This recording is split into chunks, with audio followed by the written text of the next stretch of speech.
बात अभी भी इस पर टिक जाती है कि तेजस्वी यादव या नीतीश कुमार, कौन रेस में कितना आगे रहेगा समाजवादी ब्लॉक के हिसाब से।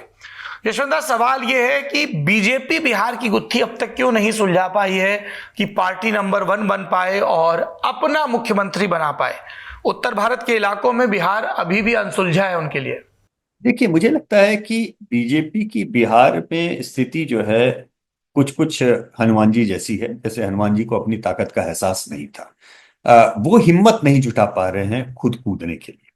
सच्चाई यह है कि अगर वो शायद कूद जाएं, और ये आप किसी भी पॉलिटिकल एनालिस्ट से अगर बिहार में बात करेंगे तो आप ये पाएंगे कि उनके लिए ट्रैक्शन बहुत है। लेकिन बिहार अंक गणित का भी खेल है, और उस अंक गणित में नीतीश कुमार के जो अंक हैं पेंडुलम वाले राजनीति के, उससे बीजेपी दूध का जला छाछ फूकने वाली स्थिति में है। 2015 में उन्होंने देखा। नीतीश 2014 के लोकसभा चुनाव में अलग लड़े थे, आरजेडी के साथ नहीं गए थे। और जब वो अलग लड़े थे, बीजेपी अलग लड़ी थी, बीजेपी ने बिहार को स्वीप कर लिया था। लेकिन जैसे ही वो 2015 में आरजेडी के साथ में गए, बीजेपी मुंह के बल गिर गई। तो बीजेपी इतना डरी हुई है उस पेंडुलम वोट से कि वो अलग जाने की हिम्मत पहली बात तो नहीं जुटा पा रही। दूसरी बात, बिहार की राजनीति में समता पार्टी के समय से दरअसल सच्चाई यह है, नीतीश को चेहरे के तौर पे भले ही बीजेपी ने आगे किया हो, एनडीए ने आगे किया हो, लेकिन बिहार में जो स्ट्रेंथ जिसे कहें, संगठन की जो ताकत थी, वो बीजेपी की ही थी। बीजेपी वहां पर हमेशा जेडीयू से संगठनात्मक रूप से, वोट के हिसाब से, बेस के हिसाब से, जातिगत इक्वेशन के हिसाब से हर तरीके से भारी थी, सवाया थी। लेकिन उनके पास में चेहरा नहीं था।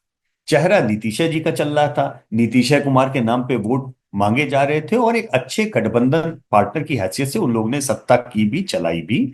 जब तक कि पिछले 10 साल में नीतीश जी ने पेंडुलम की तरह से 4 बार पाले, इधर से उधर बदले। और जो उन्होंने पाले बदले, उससे उनकी कमी और उनकी लिमिटेशन भी समझ में आ गई। लिमिटेशन उनकी क्या है कि उनका वोट कम हो गया। एक व्यापक वृहद वोट से लोगों ने उनको, पेंडुलम कुमार की ताकत में आते आते उनके इज्जत और रेस्पेक्ट और पॉलिटिकल कैपिटल भी उनका श्रिंक हुआ। लेकिन कुर्मी कोयरी और उनके जो पसंदीदा मुसलमान, जो उनका एक चंक है वोट का, वो उनकी बिहार की अरिथमेटिक में बहुत इंपॉर्टेंट हिस्सा है। इसलिए वो पेंडुलम कुमार जिस तरफ जाते हैं उस तरफ हिलते हैं। तो बीजेपी के लिए वो राजनीतिक मजबूरी है। कुछ भी हो जाए, सौरभ, कुछ भी हो जाए, बीजेपी नीतीश कुमार को डंप करने की स्थिति में नहीं है। इनफैक्ट वो पूरी इज्जत के साथ में सर आंखों पे रखेगी, और उनकी गुडविल को पोस्ट नीतीश कुमार पॉलिटिक्स में अपने लिए उपयोग करने का प्रयत्न करेगी। जैसे कि आपने उड़ीसा के केस में देखा कि वहां पर जो है नवीन बाबू के खिलाफ राजनीति करते हुए भी 10 साल में बीजेपी ने नवीन बाबू की कहीं पर भी इज्जत में कोई कमी नहीं आने दी। उनको सर आंखों पे रखा, क्योंकि इन्हें पता है उनकी जो गुडविल है, उस गुडविल को पोस्ट नवीन बाबू सिनेरियो में कहीं ना कहीं बीजेपी स्वयं अपने लिए एनकैश करना चाहेगी। वही स्थिति नीतीश कुमार जी की बिहार में है। तो अभी उनकी राजनीतिक मजबूरी है, वो ढोएंगे, वही चेहरा रखेंगे, सब कुछ वही रहेगा, क्योंकि वो अफोर्ड ही नहीं कर सकते कि नीतीश कुमार उनके पेंडुलम से हिट करके दूसरी तरफ जाएं और उनका सारा इक्वेशन भरभरा के नीचे गिर जाए। तो यही स्थिति है। इसमें कोई चेंज आने वाला नहीं है।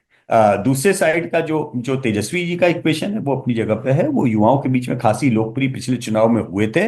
लेकिन वो कमी आई है, क्योंकि वो सस्टेन्ड कैंपेन संभव नहीं कर पा रहे हैं। तो ये चुनाव एक पैसिव और एक्टिव एग्रेशन के बीच में लड़ा जाने वाला है। अभी 6 महीने, 4 महीने जो भी अभी आने वाले हैं, ट्रैकर में लगातार हम लोग रोज नाप रहे हैं। और उस बीच में एक पैक में एकदम से जो निकले हैं, प्रशांत किशोर, उनकी क्या भूमिका होगी।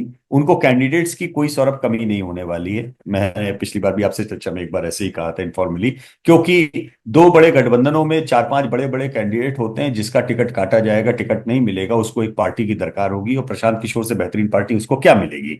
तो उनको सारी बिहार की विधानसभा सीटों में मजबूत कैंडिडेट तो मिल जाएंगे, लेकिन विनेबिलिटी एक अलग इशू है, पॉपुलैरिटी अलग है, वोट शेयर अलग है, और कन्वर्जन ऑफ सीट अलग है। इस पर हमें निगाह रखने की जरूरत है। इसको बहुत ध्यान से आप रखें।